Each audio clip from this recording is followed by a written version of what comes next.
Welcome back to the channel and welcome back to another edition of the Spurs Chat podcast. I'm absolutely delighted to bring back a very, very special guest, a regular on the show. I'm very proud of that. James Black, aka the voice of Spurs, of course, singer at the Tottenham Hotspur Stadium. We are back on the Spurs Chat podcast with another edition of 20 Questions With, where I'll be posing 20 questions to James Black. Some of them will be about Tottenham, some will be about his fantastic career. Some will be funny, and some, well, I say a few, may be a little bit awkward. I cannot wait for this. James, great to have you back. How are you? Oh, good. You didn't tell me about the awkward bit. That's, No, I'm good, man. I'm good. Yeah, I'm pleased to be here, man. I love your stuff, man. I'm pleased to be back. Well, just to tell everyone, I haven't prepped you on any of these questions, so hopefully there will be a few surprises in there. But I wanted to start by asking you how this past week or two has been for you in your career, because it has been amazing. You know, you were behind the Ange Song, which of course has gone viral. First of all, you were singing it at the Tottenham Hotspur Stadium, as you do every home game. You wrote the song, you sang the song in the stadium. Various channels such as this put it out on social media. You've been on TalkSport a couple of times. You were on there last night talking to Majestic and Darren Ambrose as well. And then Robbie Williams sang the Big Ange Song. How did that feel? How did it all start? And how have these past few weeks been for you? Where do I begin? I mean, the song itself started, if you want to know that at the moment, it started when I was traveling. I travel in between the seasons, so I get some time off. And the song was born out of Pochettino's comments about Chelsea being a big club. And just at that moment, you went, oh, you're dead to me. That kind of sort of feeling of an ex-girlfriend with a new boyfriend scenario. And that's how it come from that lyrically. And then was organically written off the back of that. Like we played The Way That We Want To comes off watching us in pre-season. And then what happened? I played it at the grounds and I was just knocked back by the fans getting it straight away. That's because they tell you if a song's good or bad. They certainly let me know. Do you know what I mean? And they got that straight away. And I play with a drummer. And we have monitors, and we had to shout at the sound guy, turn it up. We couldn't hear what we was doing because the crowd was so loud. And at this point, all we'd seen was a 2-2 draw with Brentford. So we kind of knew, I knew I was onto something that the fans were connecting with straight away. See Michael Bridge from Sky Sports coming through. I'd only done it once by then, and he come and sung on the mic, I'm loving Big Ange instead. He knew what was coming. I think that was what I'm proud of, really. The fans kind of knew what was going to come with the lyrics, so it was quite nice. Yeah, and off the back of that, played it at the stadium pre-game. After, like I say, 1 or 2 times going through it, they've picked it up and they've got it. And then post-game again, it went massive. I think people started to share it around social media. I mean, I put it up at myself a bit, but I leave social media to do its thing. It's a machine that I don't really understand too much. So some of it takes to, some of it doesn't take. And that's the best way, is you got to let the fans decide, because it's all about the fans, whether it's good or not. And they'll decide by sharing it and wanting to be proud of it with somebody else, you know.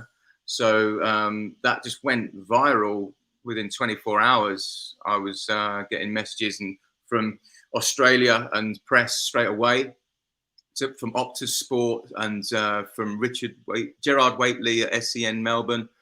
I hadn't heard of these guys before, but they're big players out there. My housemate watches a bit of Aussie rules. And then some Aussie guys did a podcast and it kicked it off again, where they picked up on it. And it's been still going now. And I don't really, part of me doesn't really understand it because I'm thinking about the next one. But I am very proud of it. But the difference is, the best thing I've been sent, if I'm honest, there was the boat party to Fulham, the game, obviously, but we got knocked out of the cup on the way there, and watching the fans sing it off their own back, and videos I was getting sent of that. I mean, I'm a Tottenham boy. That's it. I'm Tottenham over music, but as you know, like a million times over, music comes very, very secondary to me. So hearing Tottenham fans sing it off their own will, that's much better than even Robbie for me. Like that's nothing compared to like the Tottenham fans getting hold of it.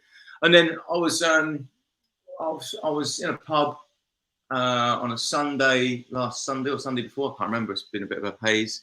And someone sent me a message saying Robbie's going to perform it at Soundcheck. And I'm thinking, nah, that can't be happening. It didn't happen. I was on a Saturday, sorry. And on a Sunday, he said it's on. And I had a few drinks by then. I wasn't really paying attention. I was saying, what's on? He said, check his Instagram. And then it just appeared on his Instagram, him singing it. And I just couldn't believe it. I was like, what's going on? After all these years, someone's improved angels. No, I'm joking. I mean, yeah, it's brilliant. Like he put it up. Then there was a moment where I was super proud of it. And then someone started sending me a message going, there's no credit there. There's no credit. I mean, there's credit in the fact that he's done it for me, first off. Like, and the bottom line for me is the streets know. Do you know what I mean? I think Spurs fans know straight away. They were there in the stadium. And another thing that happened was the fans got onto that, like just organically as well, which is, again, was better than me than seeing it, because having that backing from my own fans, like, I think it would be anybody's dream who's a real Tottenham fan, you know, it's anybody's dream. So having them help me in that terms was better than even if he did credit me. And he did end up crediting me, which was amazing, on TalkSport. And then the club credited me, got in touch, and I've been chatting to the club, which is nice. And they're sort of happy for everything that I've done in terms of that. And because I imagine there's been some more fans that's come off the back of it. And I'm proud of that. I love my club over everything. So anything that helps my club, I'm super proud of, mate. You do seem to have been credited by Robbie Williams, as you said, credited by the club, and it was even brought up in a press conference with Ange Postecoglou. How did that feel when Ange was talking about your song? Again, amazing. Like, I know the kit guy. I did a charity thing for the kit guy. It's amazing stuff that he's doing, and he sent me a message saying that he really likes it. And I was like, what? Wow, this is amazing. Again, that's the only thing you really want. Do you know what I mean? You don't really want anything more than that, because that's what it was done for. So I kind of knew that he knew it was me, but to have the decorum to mention it's come off the back of a fan might mean nothing to him, but that's massive again for me. Like to know that he's heard it, he knows it's come off like someone before Robbie, and I know that he knew it's from me through Dukesy, the kit guy. Yeah, it's lovely, mate. It's exactly how you would think it would feel. You feel like, I guess, all as Tottenham fans, all we really want to do is help the club in some manner. And if you feel like you've done that even slightly, that's the bit that feels nice. Just helping the club in any kind of way, whether it's helping the fans to sing something, whether it's helping like the club get more following or more fans, or that's what we're all in it for in the end of the day, isn't it? James, if anyone is listening or watching this at the moment and they don't have a clue what we're talking about, you're going to perform the song now. But I tell you what, if they haven't heard it already, where on earth have you been? Yeah, what have you been up to? Look like now. Yes, please, James. Here it comes. I've heard this a few times myself. When I'm lying in my bed, thoughts running through my head. Pochettino is dead. I'm loving Big Ange instead. And through it all, we'll play the way we want to. Big Ange Postecoglou, whether I'm right or wrong. It's Big Ange ball. You can keep your Pochettino, Conte and Mourinho, even Christian goes. It's everywhere we go. I'm loving Big Ange instead.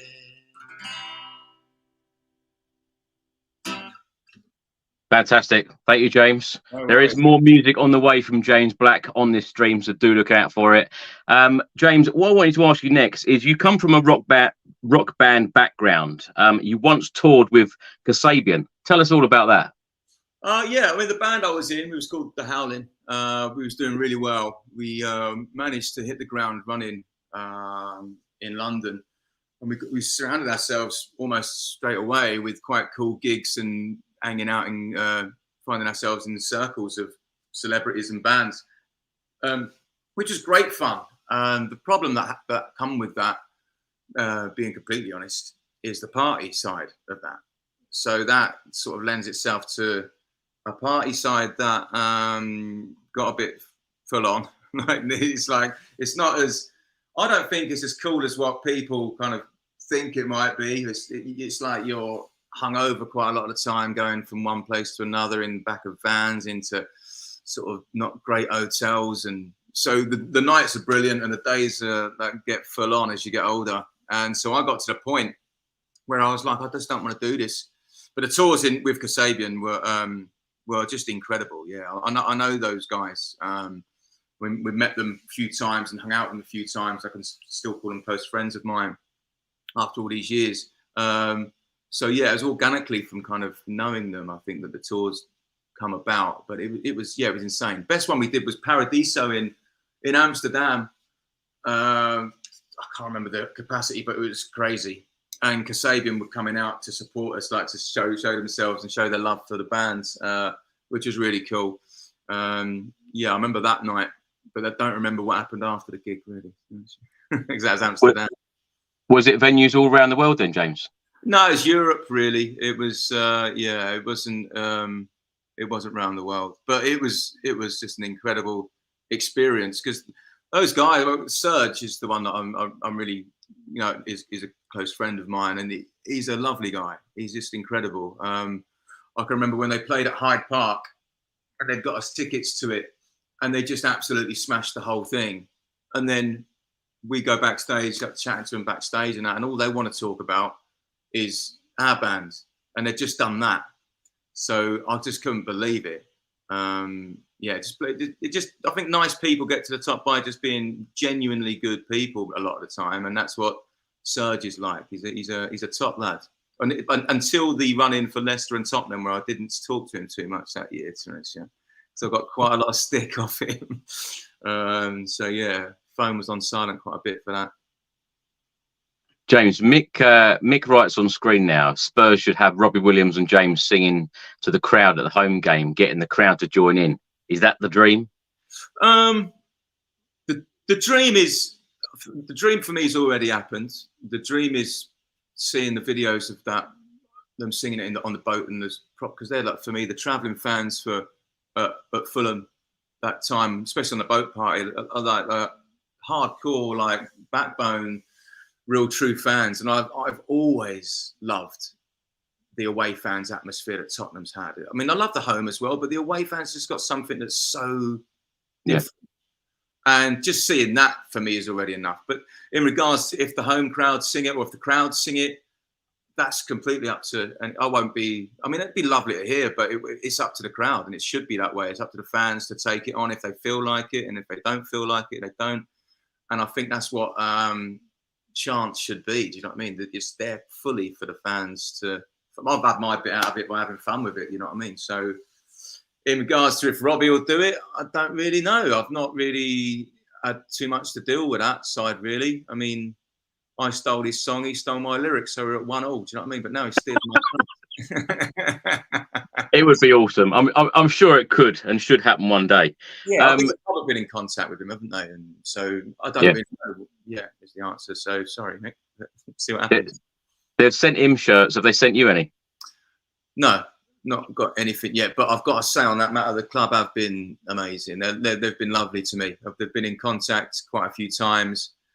Really happy with everything I'm doing at the club, and sent some lovely messages. I think there's talk of a few things happening at match day. I don't really know all the ins and outs. Don't know how much I can say on that, but I know they're thinking about maybe bringing cameras down for certain parts, and I'll be at the White Hart Bar in the East Side, level 525. If anyone wants to come in for the Sheffield United game, they're on about bringing, the match day uncut thing. There's talk of that. And there's talk of now, because they've seen what I've done for the club and they're happy with it, they want to open up engagement, like ongoing, between myself and the club. And again, that just beats everything for me. I don't I don't really need a shirt, man. I'm a Tottenham man. I've always been a Tottenham man. I've got about 5 knocking about. Do you know what I mean? Don't get me wrong. Like a shirt, I'd love it, but yeah, I don't need to be sold on the Tottenham dream. It's already my dream. James, as well as music, you've also been in a couple of TV comedy shows with the likes of Noel Fielding, who I believe is a personal friend of yours. Tell us all about that.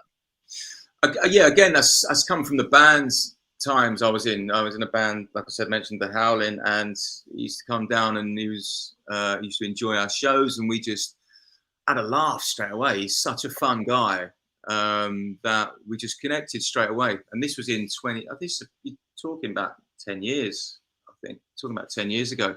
And we just stayed in very close contact. I go up to see him quite a lot. He lives quite local to me as well. We hang out quite a bit. Not so much since COVID, and not seen him as much since then, but still enough. And yeah, he's a close friend. He's a really, really good guy. One of the nicest guys you'll ever meet, and one of the fastest witted guys I've ever been anywhere near. So we kind of try and duke ourselves against each other. We go out for coffees around here, around Hampstead Heath. Have a few. Do you know what I mean? Cheeky. Is he into football? Yeah, he's actually really good, man. He's like he had trials. I can't remember who for, but he had trials for a top club. He's actually really good at football. Not so much when we're playing it in our winkle kickers. Do you know what I mean? Toe punting. What team does he support? He doesn't really, but no, he's just. And that sounds very cliche, but more a fan of football. So we watched the World Cups together. Done that a few times, and we just hang out and just watch it together. There was a time when neither of us were like going out, didn't want to party, didn't want to go out and drink too much, just wanted to sit in and have a laugh. And so I think it was the time, it was that World Cup when Brazil smashed someone 7-0 or something. What was that World Cup? How long ago was that? It was Germany. Germany, yeah. That one, we watched the whole of that World Cup together. I can remember that. But yeah, we just hang out, have fun, have a laugh, just... You know what I mean? So he's a really, really good mate and a top lad, man. James, next question for you is a nice, easy one. Why Tottenham Hotspur? Sorry? Why Tottenham? Why? Well, other than being the greatest club in the world, why Tottenham Hotspur? Well, now, as I'm seeing it after choosing it, like, a Tottenham Hotspur fan, it's just a bit cooler. Do you know what I mean? A bit more... Just a bit more about them, do you know what I mean, compared to the other clubs. I mean, it's very obvious to me. But why I started with Tottenham was Gascoigne. Like I'm just like always up for like just a bit of a cheeky lad, trying to have a bit of fun, just a bit of a crack. And in school, that kind of personality really struck a chord with me. I'd already watched Tottenham and liked him in '87 until Gary Mabbutt's knee got involved. And then there was like a little bit of a gap, still into football, still at Tottenham, but not die hard. And then in 1989, Gaza got involved. I went to watch him. My first game, I don't know if that's one of your questions, but my first game was in 1989. I'm showing my age big time here, aren't I? And I was in the home end, Luton Tottenham Hotspur. My dad had taken me there, and it was 1-1, and then Gascoigne scored. So I just jumped up. I was like 8 years old or something like that, 7, 8 years old. I just jumped up, was going crazy, and my dad just like properly had to just grab me and just take me out. And then like, because I was cheering for Tottenham and as he's taking me out, I hear another cheer, and I'm going, "Oh, Dad, what's going on?" He said, thinking, "Is it 2-2?" He said, "No, that's when you know it's a home or away cheer, don't you?" So my dad kind of knew it now. 3-1. So I started cheering again. And I'm surrounded by like Luton fans and stuff. And I still quite love the adversity of it, but that's my first proper taste of it. And I remember it. I can still remember it so clearly, Gascoigne scoring. There'll probably be a number of Tottenham Hotspur fans in the home end this season at Luton with the ticket allocation. James, you spoke a little bit there about your favourite player being Paul Gascoigne. I know it's very, very difficult. When I get asked that question, who's your favourite player? You tend to then reel off 5-10 players that you've enjoyed watching, during your time as a fan. Who would they be? Who have you most enjoyed watching over the years? Over the years, I think we're definitely Gascoigne. I like the creatives, so I love watching Ericsson. I like watching Ginola. Dembele, I loved. With Dembele, for me, having that feeling of he's not going to lose that ball. Yeah. That is very rare. Basuma's getting slightly like it for me at the moment, if I'm honest with you. But that Dembele he's got to be in the top 3 or 4 Spurs players I've seen live. Dembele, maybe in the top 2. Like, I loved him. So yeah, I like the creative. I love Ginola, watching Ginola.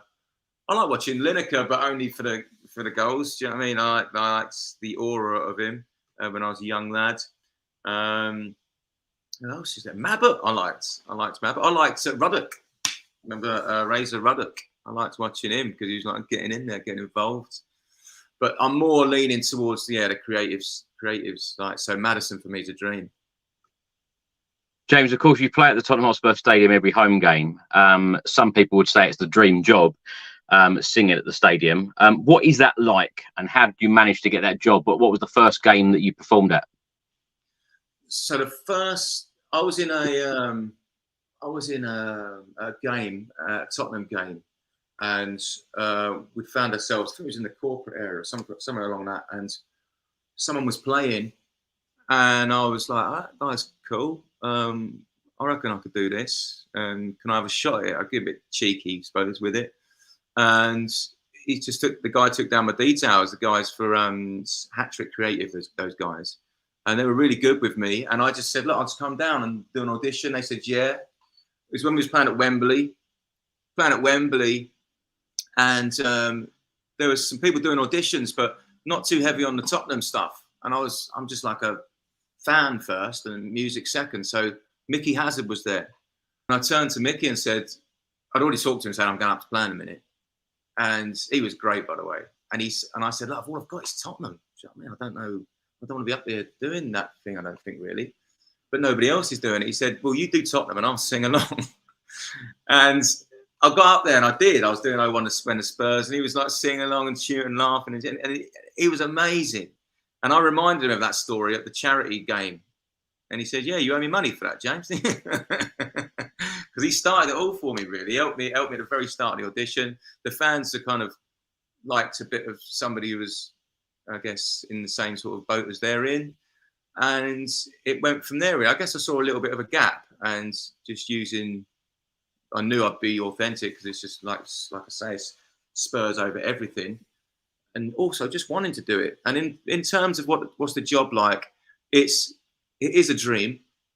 So yeah, I do work for Spurs, but only on match days. And it is a dream. But when it goes sour, I feel the same as every single fan. I'm absolutely gutted. Like I'm the sort of fan who just wants to just go home, turn all the lights off, don't want to talk to anybody. Like I take it quite hard. I've always have done all my life. But when I say Spurs, everything, I'm one of them people, unfortunately, it just affects my whole mood swings. So then you're in a position where you like this anyway, and now you're watching a game, and this whatever happens, you've got to go and sit on that stool and you've got to play. And you know there's going to be fans that are like, what are you doing? They don't understand that you're employed and you've got to do it. If you don't do it, then you're not coming back. And as it's the dream job, you've got to go through the hard bits. So you have to be very careful about what you play. So I kind of tend to let everybody not stick around who's not going to stick around, because I wouldn't want to hear it if I didn't want to hear it, you know? So you've got to manage that. And over the years, I've kind of got a little bit better at that, really, whilst still staying within my contract of what I'm supposed to do. And then you just let the set lead itself. It's very hard to do Tottenham if you've just lost. I remember we lost last minute to Bournemouth, but then I'm in a position now where some people will come up to see me to cheer themselves up if they've lost. And although I don't feel like doing it, I've got a service to some people that's part of my job. So it's very, very hard to deal with, because you don't, and you know that people are out there who don't really want to hear it. People do want to hear it. People, what do you play? Can't just sit there playing Radiohead for 45 minutes just because you've lost. What do you play, James? If we do lose a game, what do you play? You know, so you said there that some people will come up and want to see you because they want to be cheered up. So what do you play? Because I can imagine that is quite difficult. Very difficult. So what I kind of do, and I've always done, is when I get gigs, like outside of Tottenham, I'm a full-time musician, and I get gigs around London. By doing this, I do like a mashups of things, in terms of like, I'll just do a little bit of this, tease that in. Is that right? Listen to the crowd. I kind of let them decide if it's the right thing to do. So I do stuff that leads into Tottenham songs, and a lot of people were there kind of know roughly sometimes what's coming and what will happen off the back of this. And I see if they're about to start singing something, or I'll do a little bit and then I'll just dip back out. My whole aim, if it's a defeat, if they're all, a lot of people are going through, if it's anything like me, going through an awful moment at the minute, don't upset them anymore. Do you know what I mean? So it's all about trying to help them. I'm contracted to do, and if it means me doing something I'm not comfortable with sometimes, that's part of it. So I just kind of dip in, see if it's right to do, and then dip back out. But if it's a defeat, I don't think many people are going to be sitting there wanting to listen to too much Tottenham stuff, depending on the manner of the defeat as well. So you have to like take it all into consideration. Like through the Conte and Mourinho years, it got a little bit harder. When we was losing and we was playing just bad football. And I've been lucky enough to trade off authenticity of being a fan and feeling how I feel. And so, as cliche as it might sound, I do let that come in. And so what sort of stuff would I want to be hearing? But some fans think, why are you doing it? What's going on? And I've just got to. There's no choice for me. Like, if I walk away, then I'm never coming back, and it'd be somebody else sat there. Well, hopefully, James, there'll be many new songs, and I think you'll be partying throughout the whole of the season with Ange Postecoglou. Yeah, but the thing is, I think even if we lose with Postecoglou, I think fans are just taken to it. Like, it's just the way that he's playing. Yeah, it's unbelievable. So yeah, it's a lot easier, even if we was to touch wood, come across less than decent results. I think the fans are still back him. I really, really do. And so it should be easier to play the right things. James, 3 items you would take on a desert island. What items can't you do without on a daily basis? What items I'd take on a desert island? Wow. I'd have to take my guitar. I knew that one was coming.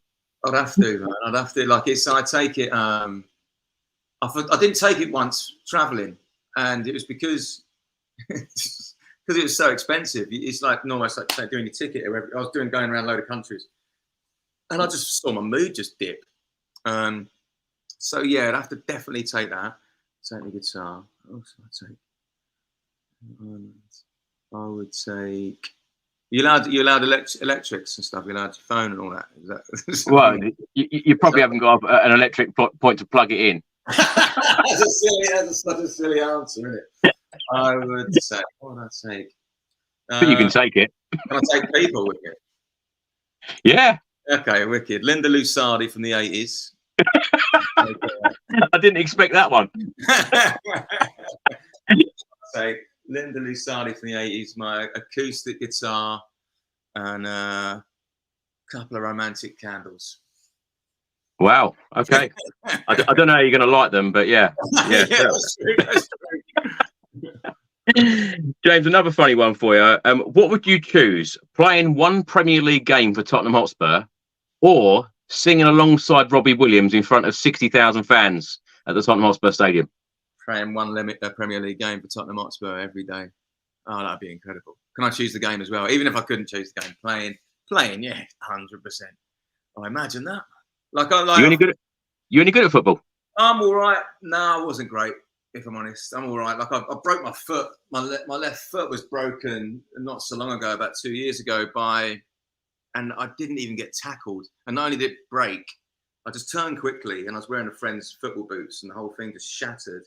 It was during COVID, so we couldn't get an ambulance out. So I had to be carried by my mates, and my foot was dangling like this, and it's all broken. Oh, wow. I got to the hospital. The doctor said, "Do you want the bad news or the bad news?" I said, "Well, yeah, what's going on?" He said, "It's broken, but it's like a jigsaw. It's broken in about 16 different places." And that's just from turning quickly. I'm just too old, Chris. Do you know what I mean? But I wasn't that good anyway. I remember in the Cubs, I was all right, but I was a sub, you know what I mean?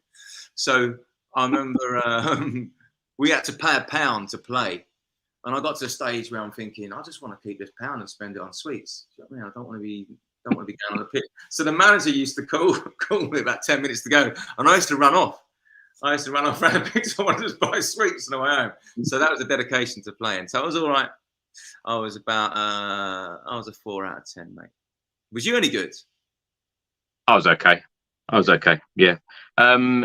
James, you mentioned about your first game away at Luton. What was the first game at White Hart Lane, and what do you remember about it? First game at White Hart Lane.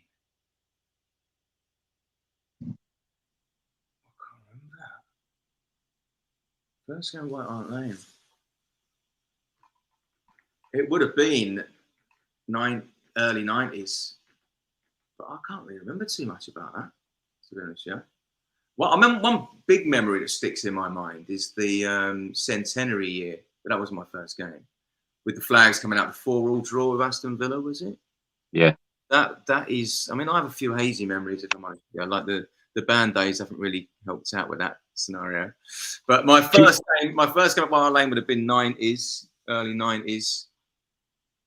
I was at the Klinsmann Sheffield Wednesday game as well, actually. Remember that? Yeah.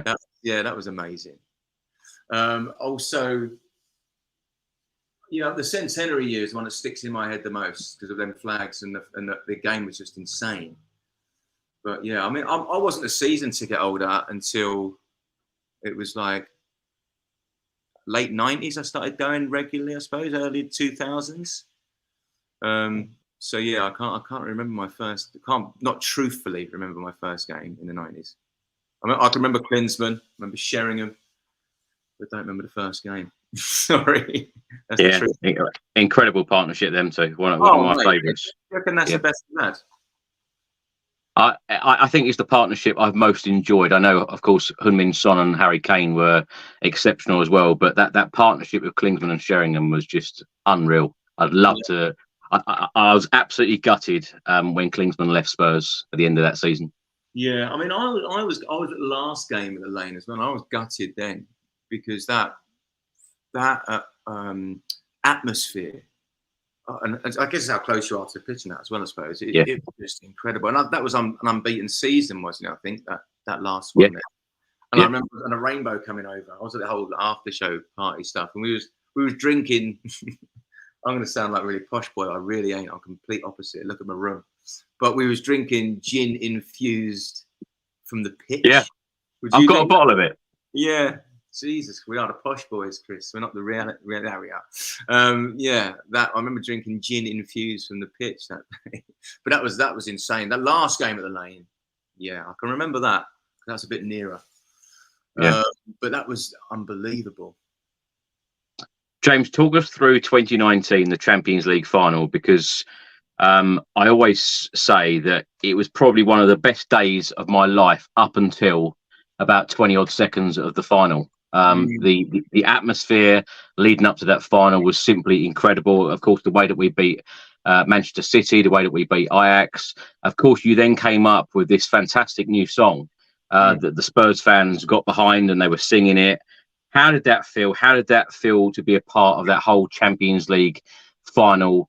It was incredible. How was it for you?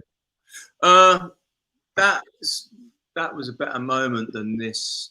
How it was going on with the Robbie thing, mainly because the team was in a great moment, and that's again I could Tottenham over music, but that feeling of my team being in the Champions League final, I never thought I'd see it really. So I just couldn't believe it. I can remember I watched the semi-final on my own because I was so nervous that I know I'd get. This is going to sound like I'm a bit crazy, but I know I would get just really annoyed if like somebody was talking over it or I couldn't watch it. And so I just sat there on my own watching it. A lot of my Tottenham mates wanted to watch it together and I just couldn't do it. And going down 2-0 down, I was like, okay, it's all over. The way that we'd come back, and I wasn't drinking or anything, I wasn't doing anything, just sitting there just watching the game. I can remember ending up in the garden with my top off, just screaming and shouting, going crazy, and then just coming to and sort of going, what's happened? Why am I in the garden? And I've never had that moment so sober in my life, like just not knowing what happened. I had to run back in, to catch the last few seconds. It's that euphoric that it just beats everything, anything that you've done, anything I've done in music, any moment I've had. That was so euphoric. So off the back of that, the club invited me to the ground screening. So I wasn't going to go to Madrid. I had a toss up to whether go to Madrid or to play in the ground if we won. So I took the ground because a few of my mates wanted to go to it as well. So when I got to the ground and then I walked out and they were singing my lyrics. So now I'm sat in the stadium about to watch the Champions League final and my song's going around the stadium. And it's like, what the hell is going on here? That was unbelievable feeling. And then the club had messaged me saying, we've got a stage for you when we win. I didn't know, I'd never got to find out where it was or what was going on, but they had everything set up for me. So that personally, just for me personally, that moment of, wow, this could be like, I could just be playing after winning the Champions League final. What's going on? Yeah. And then that handball, 30 seconds in, it went from probably one of the greatest, fondest moments of my life to one of the worst. And then from that on, it was just a boring, nothing final. And yeah, it's hard to pick yourself up from that, isn't it? I guess it was for all of us. It was very, very hard to come out of that. And I think that's Pochettino struggled with that as well. I think the team did, going from that moment to that crash we all felt. It was very, very difficult. It's funny, James. I was in Madrid for 4 days after that final, and I don't think I really said 2 words to anyone. No. Sulking. It really was. I become like the 8-year-old fan, like 9-year-old fan again. Do you know what I mean? That's that. Them moments, the childlike. I get that quite a lot with the games, but especially these moments, you, like I said, in the garden, not know what's going on. That's what Tottenham does to me, and I've got nothing in my life that comes even close to that. But same with you. And isn't that lovely though? Isn't that amazing? I know it's a hard club to have that attached to, but I couldn't change it, or couldn't change it for the world anyway. But I wouldn't change it. Yeah. James, what ex-players and managers have you met over the years? Of course, I know when we met only a couple of months ago, when you played at the Legends game, you were singing in front of the likes of Jermaine Defoe and Edgar Davids and Dawson and Ledley King and people like that. Who has been really nice to you face to face? Who you have met? Sandro, unbelievable. Yeah, he's brilliant. Ledley King was great. Dawson was great. Defoe, I can't remember anybody. Defoe was great. We went out into the players bit afterwards, and they asked me to Dukesy, the guy. I don't know if you know about him. The kit guy, Steve Dukes. He's doing a charity for his dad. I'll mention that actually. If you go to his Instagram, STED103. There's a charity single of mine to download. It all goes to amazing cause. So he's helped me out with stuff like that, and he's a fantastic man. And that's one of the reasons I got to meet all these ex-players. Before that, I did get to meet Gaza. And not only did I get to meet Gaza, I got to meet Gaza at Wembley whilst he talked me through the goal in the semi-final at Arsenal. And I was looking at the goal. And I just couldn't believe that. The best bit about that story, I was with a young lady. She was like mid-30s or whatever. Me and a few other lads had gone to him. Can we meet you across the box? And he's gone, no, I can't do the accent. Then he's kind of seen her. I think like, yeah, come on. I think he spent the whole time at the start shaking my hand whilst looking at her. When was this? I can't remember what year that would have been. That would have been 2018, 2017. Was this when he was a guest at Spurs at Wembley? Must have been. It was there to watch Spurs, I'm pretty sure. Yeah, it must have been one of them. Yeah. And then he just what, was you there as well? No, I saw him do a meet and greet before the game.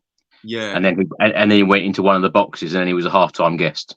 Right. It must have been then. But he was absolutely superb, and he was just talking through his goal. And then when we left him, I shouted out, I'm off to get me suit measured. And he laughed. He said, sorry guys, I've got to go. I'm off to get me suit measured. He laughed. It's a nice moment for him. That's fantastic. But he was absolutely brilliant. Like he's still sharp. He's still, humour wise, he's still sharp. He's actually doing a Legends Night with Echo 61 in a couple of weeks. So if anyone does want a ticket, do check the website out. James, next question. Sorry, mate. Where is that? Is that Epsom? Yes. Yeah, that looks really cool, that. Yeah. James, next question for you. I know from when we spoke before, you like to travel. What's the most interesting place that you visited around the world, and the most interesting place in the UK? Interesting place, definitely Peru. Unbelievable. It's like you're walking around in a screensaver. It's like it's not real. I remember I got to Peru, and I travel, like I say, in between seasons. I got to Peru, and I just tried to get on a plane, and they said, no, you need your third jab to get on this plane. I'm like, what? No, you don't. And the rules changed overnight. So I said, I can't get on the plane then. They said, well, we'll jab you with COVID now. And I was like, all right. So I just got it underneath the stairs in the airport. Just got jabbed again with COVID. Then got put on a plane. Obviously, the altitude on top of just being jabbed with COVID. And then I landed. I'm in Cusco, which is the second or third highest city in the world. So I've now got altitude sickness, COVID, and just got off the plane. And then I got in the taxi and my passport had been stolen. So it's all in the first hour of getting to Peru. I'm thinking, nice. Oh, no. But the good thing that come out of that is when everyone goes to Cusco or this area to go to Machu Picchu, I was too ill. So I just couldn't do it. Little altitude sickness, I don't know if you've ever had it. It's not a joke, man. It's unbelievable. It's like you feel like you're 90 years old and you're wheezing. So I just booked extra days at this hotel. It's nice, quite cheap. You get like a jacuzzi in your room for like about 10 a night. It's unbelievable. So I just I was looked after, all right. And then I went to this little town called Ollantaytambo. I sound like Joey from Friends, didn't I? Making up a chart line. Ollantaytambo, it was called. When I went backpacking through Ollantaytambo. And that's where people go to get the train to Machu Picchu. And I just started following these farmers up into their farms, and you're in the sacred valley of the Incas, and it just looks like a postcard. It's unbelievable. And I was the only person there. Everyone just goes to Machu Picchu. So that's definitely the most magical place I've ever been to. In the UK, Lake District. I like Lake District, yeah. Is that UK? Yeah. Yeah. No, I went there last summer. Really, really nice. It's amazing, isn't it? Your favourite Tottenham Hotspur shirt of all time? 91 Cup final. Yeah. I've seen people, but I do quite like the 81 Cup final, though I wasn't a fan at the time. But I do like the middle crest. I think that's really cool. Is that the 81 Cup final? Is it just the association of those years winning trophies? Is it just all about the trophy? No. Because it is for me. It is for me. Really? I quite like the centenary one as well. It's good, isn't it? I quite like that. But the 91 Cup final, it's Gascoigne. Gascoigne for about 7 minutes. I love it. The thing about the Cup final one, I did a thing for Yorkshire Spurs. I went over to meet Gary Mabbott, was doing a chat, and he told me a great story about Gaz. Actually, I might tell you later. But I can remember I had the 91 Cup final top. I was like, Mabbott, can you sign this? And I had a wine stain on it from the thing before I did for Glasgow Spurs, where someone had poured wine over it. So I was trying to get someone to cover it up. I said, Mabbott, can you sign over this wine stain? He goes, no, I have to sign under the badge. I was the captain of the cup winning team. I have to sign under the badge. And I never knew that. So I've got it signed with his name under the badge. But that was quite cool. Gary Mabbott's very cool. Yeah. Yeah, great guy. Very nice. Great guy. That stuff he does for charity, you must know. It's unbelievable. Yeah. James, you've spoken a lot about music during this chat so far. What type of music do you listen to? Who are your favourite bands? What type of music do I listen to?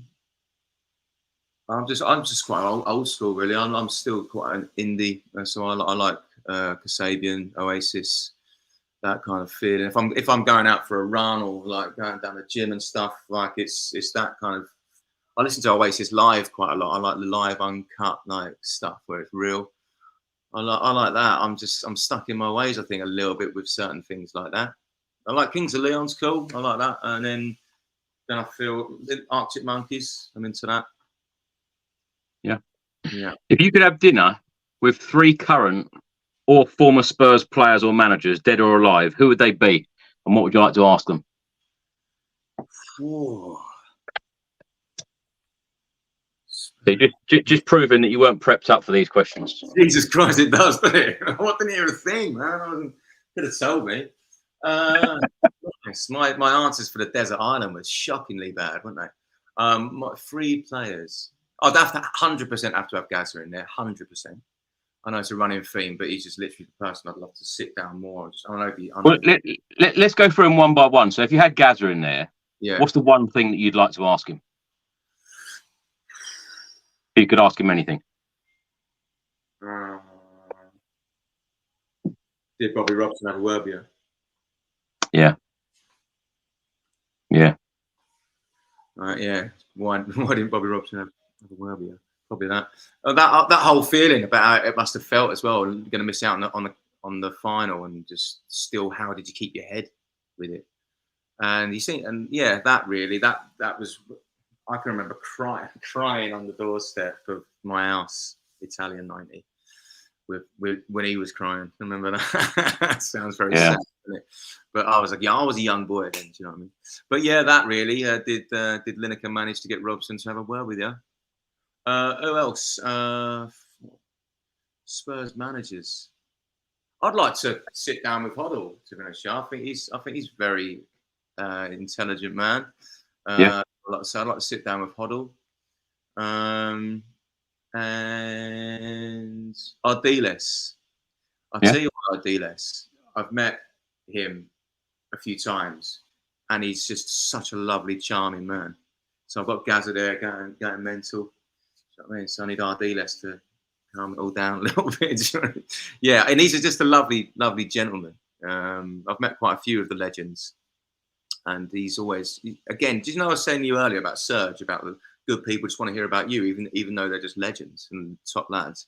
That's what Ardiles was like as well. Yeah. Yeah. We loved his football, didn't we, back in the 90s? Yeah. Oh, the 5 up front. That was entertaining. That really was. It's not similar. Although it seems a bit more with it. What Postecoglou's doing, he hasn't got Dimitrescu, Popescu, and all them boys to. You know what I mean? It seems a lot more controlled this season under Postecoglou. Yeah. James, you mentioned Glenn Hoddle there. Who are your favourite football pundits? Who do you think makes or talks the most sense? And do you watch any other sports as well? My favourite pundits, I do like Roy Keane. I do like him. I just think he's very matter of fact, entertaining, almost like a cartoon character in there. I do like that. I think Neville's all right, but he can get on my nerves, and I didn't like the whole thing he did with Kane in that overlap thing he did. So he went down in my book with that. I do like Carragher. I think he's good. Michael Owen's most boring person I think I've ever heard on there. So that's hard. And it's hard to take when it seems to be ex-Arsenal always digging Spurs out there. So a lot of the time I'm not really into it, but I love Roy Keane. I think he's like the Simon Cowell of X Factor on football, isn't he? You know what I mean? He's straight to it, no nonsense. You know, now you said about Roy Keane, I'm not going to big your music anymore. I'm going to just say you're doing your job.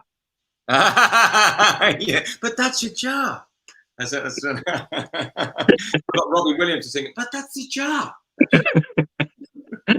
Yeah, exactly. James, what do you think of social media? Has it been positive for you over the years? A bit of both, really. It's a bit of both. I tend to not get too involved. I'll tell you what I did, though. I kind of didn't know too much about it, really. I've not really come from that side. I mean, I've always been like people in the room, just deal with that and just make them have a good time. So I didn't really know the power of it until maybe the last year. And it's a bit of both. I guess what everyone goes through, I suppose. It's a bit of both, isn't it? You get everyone's opinion thrown at you, but you're supposed to. And it's like, it depends how your attitude to it in the end. And it's water for ducks back, really, now. After so long, it's like there's so much more positive that if there is any negative, which tend to kind of comes from rival fans and stuff, it's almost part of the game. So it used to be, I got in a point, I think at the start, where, because I'd never really been through social media stuff apart from with the band. I was thinking, what's going on? I thought it was like it was like quite a strange platform. I think at first, it seemed to blow up quite quick, which was good. But you get thrown into like a washing machine with it if you get too carried away. So I just took a step back. I made a decision to take a step back and kind of use it for connections. Like I love using your connection with the fans. Yeah. And like for example, on the back of social media, I've got this speaking to this guy, and he does stuff with, is it Richard Cracknell, I think his name is, and there's another guy, and he's doing these curry nights that I think are really cool for like real Tottenham fans, and this is the things I'm interested in, and that's come off the back of social media and chatting. It's so much good stuff to it. So as long as you've got like keep your own sort of filter as it is up, take it for what it is. Now I love it. I'm just like just get in and out, just do what you need to do, make the right connections, talk to the right people. And now I'm doing these, like they're going to do his curry night with the real fans, and I love something like that over probably quite a lot of stuff because he's going to be sat there amongst the proper Tottenham. Do you know what I mean? So there's so many rewards from it, mate. That it far outweighs any bad stuff. Yeah, I think it's a very important tool, and I think it's the future as well. So yeah, using it in the correct manner is the best way for that. James, what's been your best ever Spurs goal that you have seen, either live or on the TV, and the goal that you have probably celebrated the most and gone absolutely berserk? You know, it has just meant the world to you. What is the one goal that you can really remember? Mora, that hat-trick goal for me is just like, it's like I said, I ended up in a garden, totally sober, not knowing what the hell, and I didn't know how I got out there. I just can't work that out. I can't work that out of body experience where everything's just so crazy, so happy, so elated, completely on my own, not a drop to drink, stuck in a garden, had my top off, didn't even remember taking it off, screaming around in a garden. There's nothing else in the world that would do that for me. Nothing would make me do something like that. Nothing. So that was just a moment that I'll never, ever, ever, ever forget. Gazza's free kick against Arsenal. I was grounded at the time, so I remember being grounded, and my dad let me go out. I was screaming so much, just he let me go out, and I went straight round to my other mate's house to watch the rest of the final. I remember that because I was screaming at the telly so much. So that them two really stick in my mind. But the Mora goal definitely. Yeah, I don't know if that'll be topped. Hopefully. I'll tell you what, I was actually one of the lucky fans to be in that stadium that night, that Lucas Moura incident. And I don't know, I just remember just like freezing. I just like couldn't believe it. Yeah. It was just an incredible moment. I still look back at that night and just have like really hazy memories of that evening of just, it was just so surreal, as you say. That's amazing. What was it like afterwards when you incredible. You realise this is incredible. Walking out the stadium, you go down, you've got all the Spurs there. That would be incredible.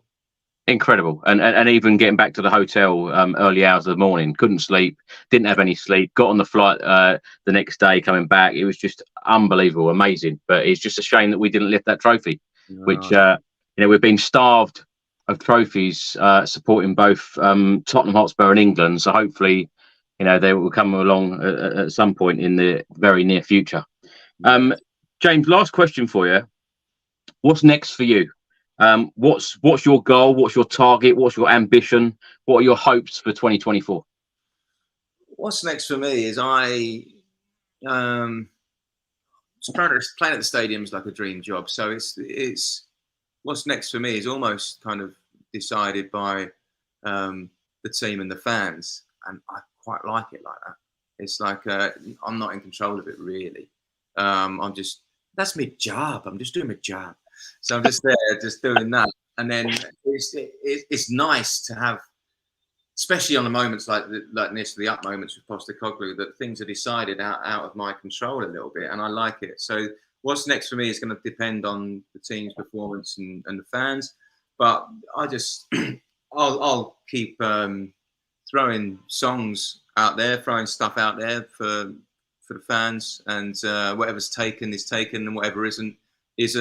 I mean, I've had some great memories myself from it, but it's if you write it for yourself, you're not doing the right thing. I'll write it for whoever wants to take it on.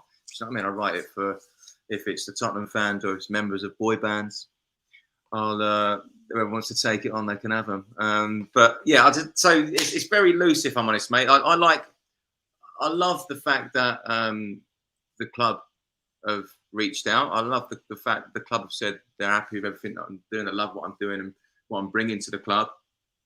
So maybe coming off the back of that, it's nice. So just seeing what the chats are like with those guys and how we can move forward there.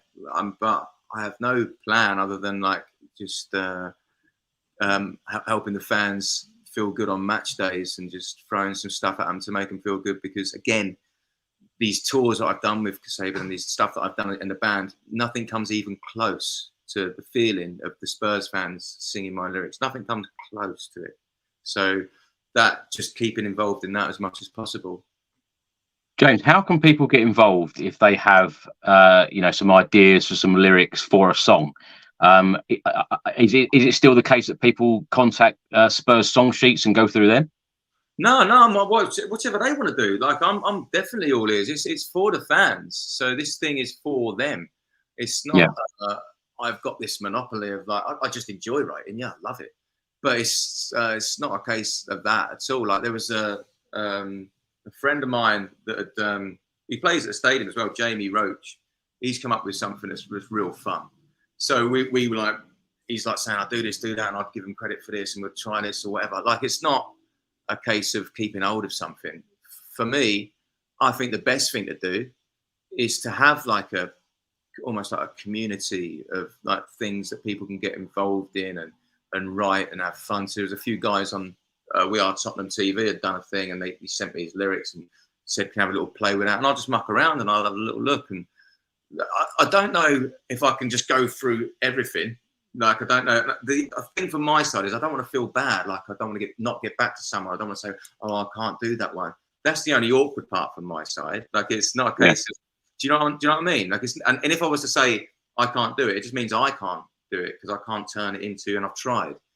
But from a point of view of getting fans involved, I think that's the way forward. I think it's like a case of building something that, if you're coming back from, you want to have the best atmosphere in a stadium. That's my end goal. So whoever does that, whoever's involved in that, that's it. It's for me. Helping the stadium atmosphere to get them 3 points. That's all we're doing. That's my job. But coming back from that, however that comes about, it shouldn't have like any ego or like monopoly to it. It should be whatever's best. And I think the fans decide that. So fans should be part of the whole thing. You know what I mean? James, you're going to perform another song for us to play out the show. But before we do that, where can people find you on social media, and what are you up to in the next couple of weeks? So I'm on this one, Voice of Spurs, on Facebook, Twitter, Instagram, TikTok, YouTube. And next, I am playing White Hart Bar at the stadium, which is East Block, Level 5, Block 525. And from what I'm hearing, there should be maybe a few cameras knocking about and stuff there. But the club are in contact with me about it, basically. I don't really know too much about what's happening, and I'm not getting too pushy. I don't get like that. I'll leave up to them. But there should be something going on. So come and bring your loudest voices. I've got a few new ones on the go. I've got stuff I want to throw for Madison, see if he can take to a few. Again, it's going to be up to the fans if they take it. I've got a few for I've got Mickey van der Ven, Udogi. I'm going to try a few things out basically, and obviously the classics the fans have always been singing all these years as well. Have you got a song yet for Vicario? No, but I'm getting close to it, and I've got a few ideas. I won't tell you exactly what it is yet, but I've got a few ideas. Yeah, I mean, he's absolutely brilliant, isn't he? I know he's called Venom, isn't he? I mean, a lot of them know his nickname's Venom, but because that might be a little bit easier to rhyme than Vicario. But I don't know. Yeah, I've got a few ideas.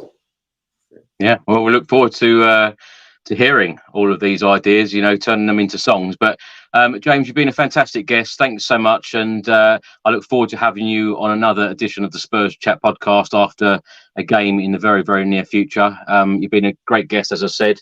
Yeah, look forward to another song. I'll do a classic. I'll end on a classic, if that's all right.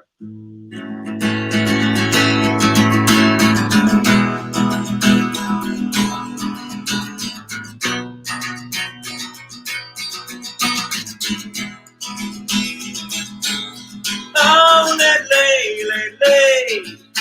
He's only got one name. He's better than John Terry. Oh, lay. Oh, lay. He's only got one name. He's better than John Terry. Oh, lay.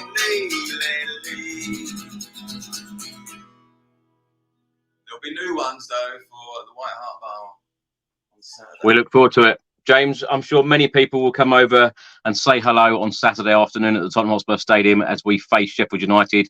And of course, I'm sure that place will be rocking after we get the 3 points in the Premier League and remain unbeaten until we go into that North London derby at the Emirates. That's going to be a good one. Yeah. James, thanks so much for joining us. It's been a pleasure having you here. And thanks so much for tuning in, everyone, either on YouTube or the audio version. And we will be back on Saturday at the Tottenham Hotspur Stadium as we face Sheffield United. So I will see you there. Until then, come on, you Spurs. Come on, you Spurs.